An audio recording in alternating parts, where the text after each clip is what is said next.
memisahkan secara tegas ya antara policy making dengan task executing. Nah, ini untuk melihat ya katakanlah dalam melaksanakan seperti misalkan beda kepentingan antara eksekutif dengan legislatif. Itu kurang lebih ya terkait dengan bagaimana penampakan dari teori bipartite ini diaplikasikan. Ya, jadi ini yang katakanlah secara umum memang melihat keberlangsungan satu konsep itu cukup lama ya pada waktu itu. Ya.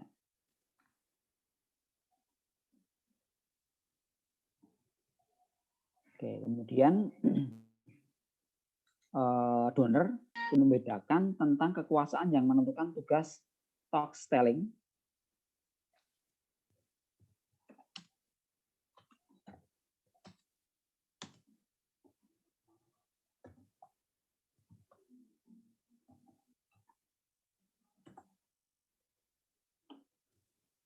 ya dari alat-alat pemerintahan atau kekuasaan yang menentukan politik negara.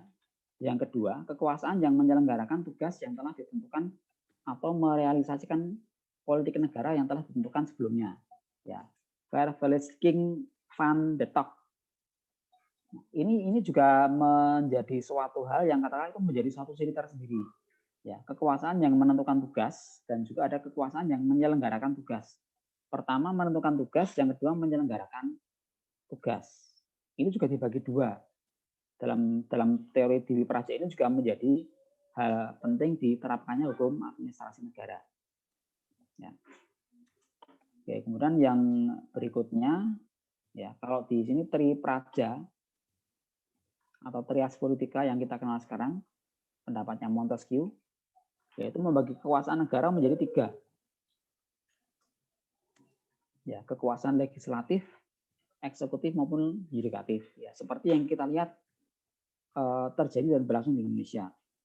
Ya, legislatif ini kan juga ada kaitan dengan bagaimana sebenarnya sebuah peraturan perundang-undangan itu dirancang, mulai dari RUU menjadi UU. Ya, proses apapun yang diberlakukan atas RUU menjadi UU itu juga merupakan proses panjang.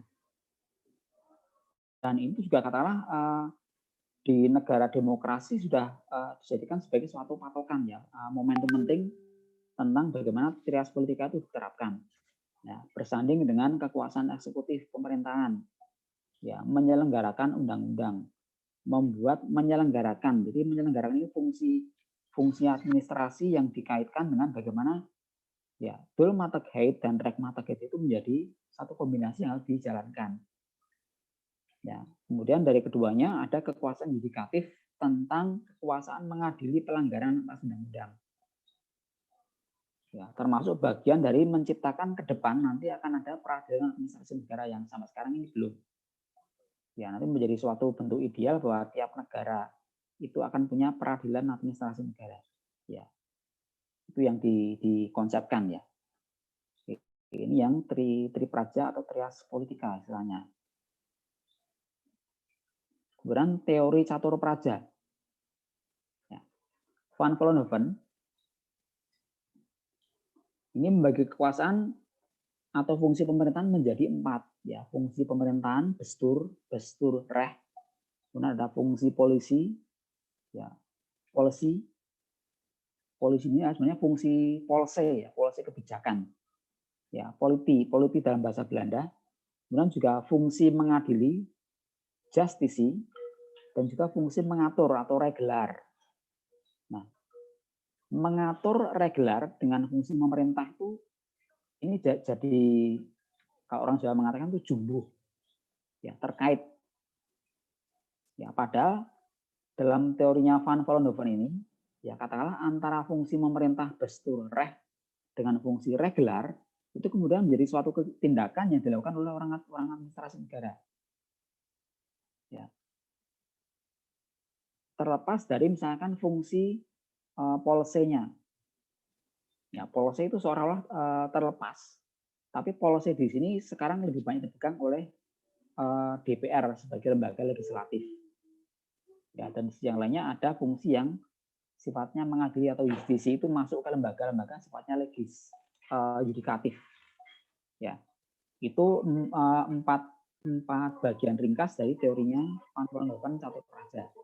Kemudian yang kelima itu adalah teori Pancapraja.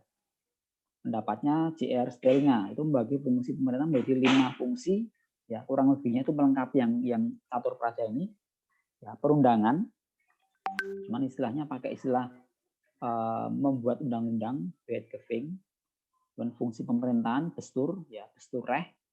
Kemudian juga fungsi kepolisian, Polsee. Nah, sini polisi yang di Van Vollenhoven dengan yang di sini itu sudah mulai dikaitkan dengan fungsi yang sekarang. Kalau misalnya di sini polisinya masih terusnya sama, tapi fungsi itu berbeda. Ini mulai fungsi kepolisian, kepolisian. Ya, kemudian yang keempat fungsi peradilan, Rechtspraak, dan juga fungsi kewarganegaraan, ya Burgers. Ya, Anda mungkin nanti mengenal Burgerrecht, Wetboek, ya atau hukum keperdataan. Nah, ini juga dalam perkembangan sejarahnya itu mewarnai pada munculnya ya administrasi negara, hukum administrasi negara di Indonesia. Ya, ini teori Pancapraja. Oke, kemudian selanjutnya itu yang ke-6 ya, teori Satpraja. Ya, saya pakai pendapatnya Pak Wiryanyo Projodikoro. Kekuasaan pemerintahan dibagi menjadi 6 kekuasaan. Ya, kekuasaan pemerintahan itu sendiri, ya Bestur, kekuasaan perundangan, kemudian ada kekuasaan pengadilan, justisi, kekuasaan keuangan, kekuasaan hubungan luar negeri, dan juga kekuasaan pertahanan dan keamanan umum. Nah, ini berkembang pada era kita masuk masa era kemerdekaan. Nah, karena ini juga menjadi suatu kata kebutuhan bagi pemerintahan baru. Semua pemerintahan butuh ini. Ya, ini kemudian dikembangkan dan ini dianggap sebagai yang paling lengkap pada waktu itu. Tapi kemudian juga berkembang dalam kaitan ini adalah teori yang dikaitkan dengan Sabta Praja. Ya, itu nanti juga akan berkembang dalam perkembangan yang selanjutnya. Nah, kalau bicara tentang kedudukan hukum administrasi negaranya, ya terlepas dari teori Eka Praja sampai dengan Sat Praja, hukum administrasi negara merupakan salah satu mata kuliah wajib pada program administrasi negara di sini ya. Kemudian kalau di kalangan Perserikatan Bangsa-Bangsa dan juga Kesarjanaan Internasional, hukum administrasi negara itu diklasifikasikan baik dalam golongan ilmu-ilmu hukum maupun ilmu-ilmu administrasi. Ya, termasuk ini menjadi salah satu mata kuliah yang orang AN juga harus paham. Walaupun mungkin materinya itu menurut saya juga terlalu banyak yang berbau hukum ya. Jadi kalau orang AN belajar hukum itu rata-rata bukan suatu hal yang mudah. Nah, karena memang ada keharusan untuk ya minimal menghafalkan. Tapi dalam materi ini saya tidak meminta Anda menghafalkan, Anda nggak perlu menghafalkan. Karena yaitu tadi dalam kehidupan sehari-hari orang administrasi negara, maka yang namanya aturan hukum itu akan digunakan sebagai ya landasan. Tapi bukan suatu hal yang hakiki, karena saudara harus bisa melihat atau membedakan antara yang ya tadi reh matagheid dengan belum matagheid. Dua-duanya harus kita pegang dan bisa kita pergunakan semuanya dalam porsinya masing-masing. Nah, itu yang paling penting pada saat nanti Anda ya bekerja sebagai pangereh projo kalau memang Anda masuk di aparatur sipil negara. Ya, dan ini pun kalau di diklat prajabatan ini nggak ada materinya, tapi yang ada itu tentang sistem administrasi negara kesatuan Republik Indonesia. Itu nanti Anda akan belajar lagi di situ. Dan sama persis dengan bahan di kuliah Anda, persis. Ya, cuman nanti di dalam sistem administrasi negara kesatuan RI itu ada materi sedikit tentang hukum administrasi negaranya. Ya, juga nanti ada tentang organisasi pemerintah. Nah, itu nanti juga akan melengkapi pada bagaimana kaitannya kita memandang bahwa sistem administrasi juga akan ada kaitan dengan hukum administrasi negara. Ya. Ini kedudukan hukum administrasi negaranya. Jadi ini menjadi hal yang dianggap sebagai suatu yang wajib dari sisi kita menggunakan ini sebagai disiplin ilmu yang menjadi dasar dalam kita melakukan suatu tindakan yang berdampak hukum atau beriktikat hukum. Ya. Menurut isinya, HAN termasuk salah satu hukum publik atau hukum negara, yaitu hukum yang mengatur hubungan antara negara dengan alat-alat perlengkapan atau hubungan antara negara dengan perseorangan, warga negara atau citizen. Nah, di sini citizen itu merupakan hak tertinggi dari warga negara atau hak tertinggi dari masyarakat. Ya, dibedakan, jadi warga negara dibedakan dengan penduduk. Ya, jadi ada penduduk, ada warga negara. Kalau yang namanya warga negara dipastikan dia penduduk Indonesia. Tapi kalau dia penduduk itu juga belum tentu dia warga negara, belum pasti warga negara. Karena ada penduduk dan juga bukan penduduk. Tapi kalau sudah citizen, warga negara, maka dia juga itu adalah penduduk Indonesia. Nah, sebagai bentuk pengakuan negara pada warga negaranya, ya setiap orang yang menjadi warga negara itu dia punya ya ID card, ya KTP itu. Jadi KTP itu merupakan ya representasi pengakuan negara sebagai lembaga pada kedudukan dan juga hak hukum warga negara. Ya, bukan penduduk ya, walaupun namanya kartu tanda penduduk, tapi kartu tanda penduduk itu wajib dimiliki oleh warga negara. Walaupun namanya kartu tanda penduduk, tapi itu istilahnya ya ID card. Jadi kalau diterjemahkan dalam bahasa Indonesia artinya jadi kartu, sebenarnya bukan kartu KTP, tapi sebenarnya lebih tepat adalah kartu warga negara. Tapi terlanjur istilahnya yang familiar itu adalah kartu tanda penduduk. Ya, ini yang di ini ya, ini juga memberikan tekanan tersendiri. Nah, kemudian hubungan administrasi negara dengan ilmu lainnya ini juga masih menjadi pengantar dalam mengenalkan hukum administrasi negara. Ya. Hukum administrasi negara dengan hukum tata negara. Tadi ya beda tipis ya antara administrasi negara dengan tata negara. Tapi itu ya hampir sama dengan mata uang dalam dua sisinya. Ya, Van Vollenhoven secara teoritis hukum tata negara adalah keseluruhan peraturan hukum yang membentuk alat perlengkapan negara dan menentukan kewenangan alat perlengkapan negara tersebut. Sedangkan hukum administrasi negara adalah keseluruhan yang mengikat alat-alat kelengkapan negara, baik tinggi maupun rendah ketika alat negara itu menggunakan kewenangan ketatanegaranya. Ya, jadi ini beda ya seperti beda tipis kaitan administrasi negara dengan tata negara. Tapi masing-masing ini juga menjadi sebuah konsentrasi atau sebuah ketetapan sudut pandang untuk memandang hukum administrasi negara itu sendiri. Nah, ini kan bicaranya kalau Van Vollenhoven itu membahas dalam kaitan ranahnya secara teoritis.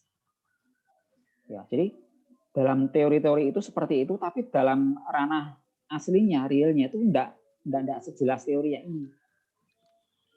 Ya, termasuk batas kewenangan hukum administrasi negara dengan hukum tata negara.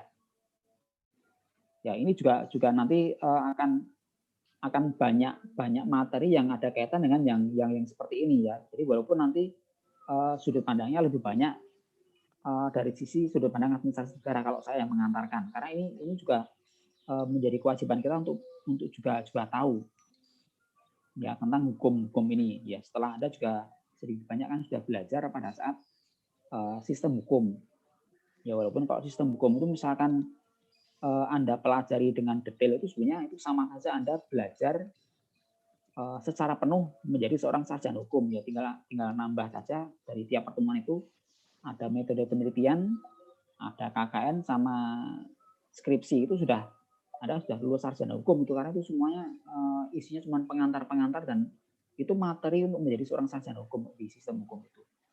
Ya dari A sampai Z itu Anda belajar itu, nanti itu Anda sudah jadi sarjana hukum. Nah kalau di AN kan itu menjadi salah satu mata kuliah yang dirangkum. Nah, jadi apa yang dilakukan oleh orang hukum pada sistem hukum pada umumnya. Kemudian ditambah dengan yang sekarang ini tentang hukum administrasi negara sebagai bentuk spesialisasi karena Anda ada di prodinya ilmu administrasi negara. Ya, ini yang kedudukan HAN dengan ilmu lainnya terkait dengan hukum tata negara. Ya, ini melihat secara teoritis karena memang di sini penekanannya pada teori-teorinya. Ya. Ya. Kemudian kalau menurut Oppenheim, Ya, hukum tata negara itu memperhatikan negara dalam keadaan tidak bergerak. Ya, stat in rest. Sedangkan Han memperhatikan negara dalam keadaan yang bergerak, stat in beweging. Ya. Tata negara itu melihat pada organisasi tanpa kewenangannya. Sedangkan Han melihat pada negara dalam keadaan bergerak dengan kewenangan yang dimiliki negara sebagai suatu organisasi. Ya, hampir sama dengan konsepnya Van Vollenhoven. Hanya saja kalau di Oppenheim ini memandang dalam fungsi secara organisasi. Kalau Van Vollenhoven melihat dalam sisi ranah yang secara teoritis. Ya, terkait dengan di HTN membentuk alat perlengkapan negara dan menentukan kewenangan alat-alat perlengkapan negara tersebut.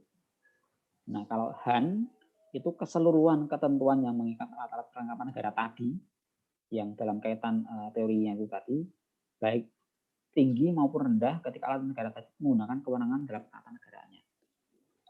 Nah, beda lagi pendapatnya Oppenheim, tapi ini masih sama, senada dalam menanggapi tentang Han dan HTN.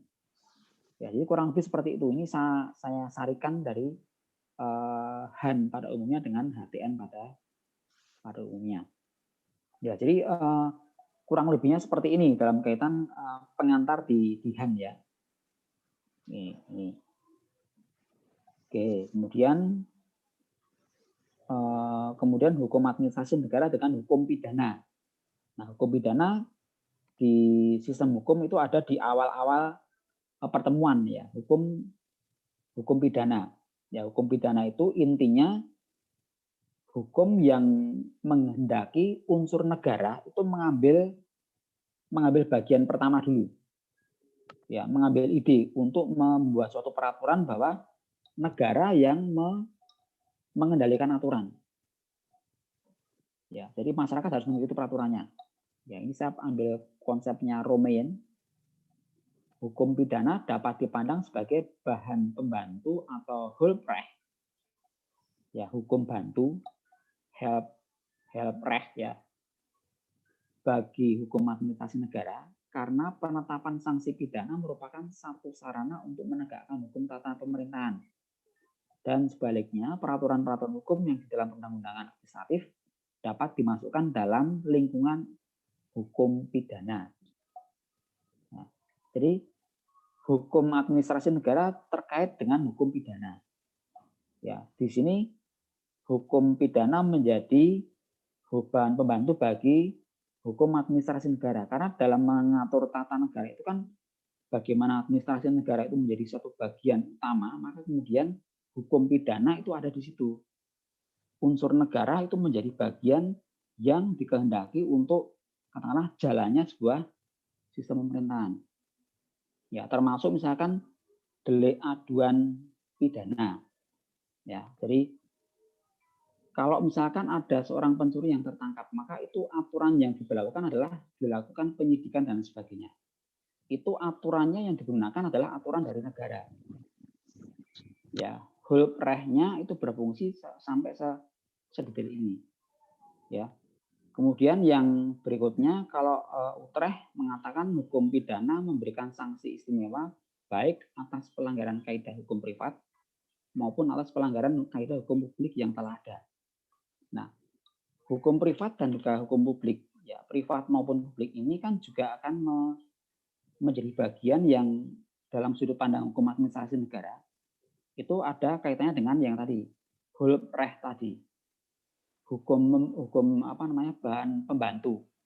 Jadi itu menjadi ya katakanlah kalau sebuah komposisi ramuan misalkan itu akan menjadi itu harus ada. Ya, karena memang unsur negara ada untuk menjadi penengah dalam suatu kasus yang ada di masyarakat. Ya, termasuk Anda kan dulu di pengantar sistem hukum juga sudah dikenalkan bagian tentang ini hukum pidana. Ya, hukum perdata. Nah, kalau hukum perdata itu baru muncul setelah katakanlah ya unsur masyarakat yang dominan terhadap situasi kondisi yang ada. Ya, misalkan kaitannya tentang kepengurusan hak milik. Hak milik itu masuknya nanti ke hukum perdata. Dibedakan dengan hukum pidana. Kalau di hukum pidana otomatis dominan unsur negara ada di hukum itu. Nah, dalam jalannya hukum administrasi negara, maka hukum hukum pidana itu menjadi Hulprecht itu tadi menurut Romeyen ya. Dan Utrecht juga memberikan ya pendapat yang kurang lebih sama, tapi di sini hukum pidana memberikan sanksi istimewa baik atas pelanggaran kaidah hukum privat maupun atas pelanggaran hukum publik yang seada. Ya, ini juga bentuk ringkasnya dari hukum administrasi negara dan hukum pidana. Ya. Kemudian yang terakhir ini kalau misalkan hukum administrasi negara dengan hukum perdata. Ya, ini juga saya berikan catatan ringkasnya saja. Ya, nanti juga bahan detailnya bisa Anda baca di materi yang di sistem hukum.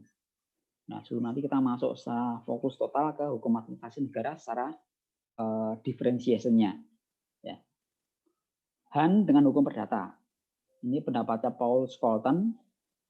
Hukum administrasi negara merupakan hukum khusus tentang organisasi negara dan juga hukum perdata bagi hukum umum.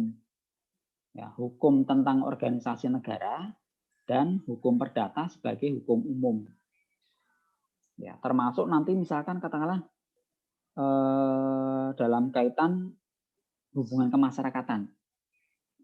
Ya, ini juga dalam kehidupan sehari-hari sering muncul tentang kepentingan atau keterkaitan antara Han itu dengan hukum perdata. Ya, sementara hukum perdata itu sendiri kan sebagai salah satu bagian yang ya, itu cukup luas pemahamannya, maka termasuk Burgerloh White Book, ya bagian dari hukum perdata itu itu sudah sangat tua, tapi masih berlaku hingga sekarang karena memang tidak mudah melakukan pembaruan karena itu juga masih digunakan dan dalam kerangka tertentu itu masih cukup bisa optimal sesuai kapasitasnya untuk bisa menjadi landasan hukum dalam pelaksanaan aturan hukum yang berlaku. Ya. Pandangan Paul Scholten mempunyai dua asas terkait hubungan antara administrasi negara dengan hukum perdata. Ya, negara dan badan hukum publik lainnya dapat menggunakan peraturan-peraturan dari hukum perdata seperti peraturan-peraturan hukum perjanjian. Ya, termasuk misalkan perjanjian seperti sewa beli. Ya, itu kan mengajukan pihak pertama, pihak kedua. Hukum perdata juga mengatur tentang gugatan juga. Hal menggugat, ya pihak tergugat dengan pihak penggugat. Pihak pertama sebagai penggugat, pihak kedua sebagai yang tergugat. Nah, ini juga diatur ditata dalam ya asas hukum administrasi negara juga. Ya, jadi negara dan badan hukum publik lainnya dapat menggunakan peraturan-peraturan dari hukum perdata seperti peraturan-peraturan dari hukum perjanjian. Nah, ini asas yang pertama. Kemudian asas yang kedua, ya, di sini ini juga pernah disinggung di bahan tentang sistem hukum ya, terutama di hukum perdata, lex specialis derogat lex generalis. Hukum khusus mengesampingkan hukum umum. Ya, apabila suatu peristiwa hukum diatur baik oleh hukum administrasi negara maupun oleh hukum perdata, maka peristiwa ini diselesaikan berdasarkan hukum administrasi negara sebagai hukum khusus. Ya, lex spesialisnya muncul karena hukum administrasi negara yang lebih khusus. Ya, tidak diselesaikan berdasarkan hukum perdata sebagai hukum umum. Ya, terlebih lagi misalkan kayaknya ini adalah bila yang bermasalah itu adalah seorang aparatur sipil negara. Maka berarti hukum administrasi negaranya sebagai lex specialis derogat lex generalis. Termasuk ya tadi misalkan kalau seorang aparat ya militer ya melakukan tindakan indisipliner itu akan dihukum bukan dihukum di peradilan umum tapi di peradilan militer dalam kaitan lex specialis derogat lex generalis tadi ini. Juga termasuk administrasi negara, administrator dalam hal ini adalah bila terkait dengan hukum keperdataan. Tidak bisa dia dituntut sebagai dalam perdata umum, tapi langsung masuk aturannya ke hukum administrasi negara sebagai hukum khusus. Ya, jadi pemahaman semacam ini memang harus dibaca secara leg ter leg ya dalam pemahaman sehingga nanti tidak ada mispersepsi dari ketentuan yang berlaku. Ya apalagi seorang administrator negara, seorang administrator, seorang ASN itu juga nanti akan menghendaki bahwa ini peraturan ini baku. Ya, dan peraturan yang diterapkan di pemerintah daerah adalah ada tentang penerapan atau misalkan realisasi dari anggaran pendapatan belanja daerah APBD sudah disetujui oleh Dewan di tingkat 1 maupun di tingkat 2. Ya, maka ini kalau sudah masuk ke ranahnya hukum administrasi negara, otomatis hukum perdata nggak akan digunakan. Ya, terkait dengan ya asas lex specialis derogat lex generalis itu tadi. Jadi ini dalam kasanah yang umum maka orang lain harus paham di sini. Ya, nggak bisa dikesampingkan karena setiap hal yang berbau hukum itu berarti harus diterapkan dengan aturan yang berlaku. Reh Mategeet dan juga belum Mategeet itu yang akan dikedepankan. Nanti di pembahasan berikutnya nanti juga akan saya coba masukkan, dan ini kan juga ada kewajiban untuk melihat dalam konsep yang case study maupun project based. Nah, ini juga saya akan libatkan juga atau masukkan unsur-unsur terkait dengan case study yang terkait erat dengan hukum administrasi negara. Ya, termasuk permasalahan-permasalahan yang update sekarang. Jadi nanti bahannya nggak melulu lekter-lek hukum administrasi negara baku, tapi nanti juga saya akan masukkan dalam kaitan secara kekinian seperti apa hukum administrasi negara itu. Ya, ini beberapa pengantar ringkas ya kaitannya ya mengenalkan hukum administrasi negara. Ya, kemudian setelah hukum pidana, sekarang hukum administrasi negara dengan administrasi negaranya, dengan ilmu administrasi negara. Nah, ini kan ya spesifik ya. Pendapatnya Dimok and Dimok ya menyatakan bahwa sebagai suatu studi ya administrasi negara itu membahas setiap aspek kegiatan pemerintah yang dimaksud untuk melaksanakan hukum dan memberikan pengaruh pada kebijakan publik atau public policy. Nah, inilah yang saya maksud tadi kalau dalam bahasa hukum Recht Mategeet kombinasi dengan Dulu Mategeet. Yang ini hanya bisa dilakukan oleh orang-orang AN. Ya. Jadi melaksanakan hukum dan juga memberikan pengaruh pada kebijakan publik. Ya, jadi orang-orang AN kalau melaksanakan aturan hukum ya harus tahu apa arah kebijakannya mau apa atau tujuannya buat apa, kenapa itu disetujui. Ya, ini yang secara ringkas juga terdisplay ya. Sebagai suatu proses administrasi negara adalah seluruh langkah-langkah yang diambil dalam menyelesaikan pekerjaan. Dan sebagai suatu bidang kemampuan, administrasi negara mengorganisasikan dan mengarahkan semua aktivitas yang dikerjakan orang-orang dalam lembaga-lembaga publik. Jadi orang-orang di lembaga publik itu, ya aparatur sipil negara itulah yang nantinya akan ya banyak berperan, termasuk saudara nanti bila Anda jadi ASN. Karena background administrasi negara ini dibutuhkan di semua bagian lembaga pemerintahan, lembaga-lembaga dibutuhkan di situ. Ya, terlepas dari nanti misalkan kalau Anda magang, Anda bisa memilih tempat magang yang katakanlah bisa menjawab semua keingintahuan Anda terhadap lembaga-lembaga publik yang memang terkait dengan proses-proses di administrasi negara. Ya, ini beberapa ringkas saja yang saya berikan di pengantar awalnya ya untuk ya kita mencermati kenapa proses itu berjalan ya dalam kaitan sudut pandangnya orang administrasi negara melihat tentang kepentingan ya kenapa hukum administrasi negara juga harus kita pelajari dan penting bagi orang-orang AN ya. Itu di pengantar bahan kedua saya ya, bahan pertama dari pertemuan kedua untuk hukum administrasi negara. Ya, nanti mudah-mudahan dari beberapa bahannya Pak Sabto juga akan saya combine dulu untuk saya berikan ke Anda untuk lebih melengkapi bahan-bahan yang saya kompilasi juga. Ya, itu ya pengantarnya ya. Tadi juga sempat terputus-putus juga ini karena memang kondisinya agak tidak stabil ya nih.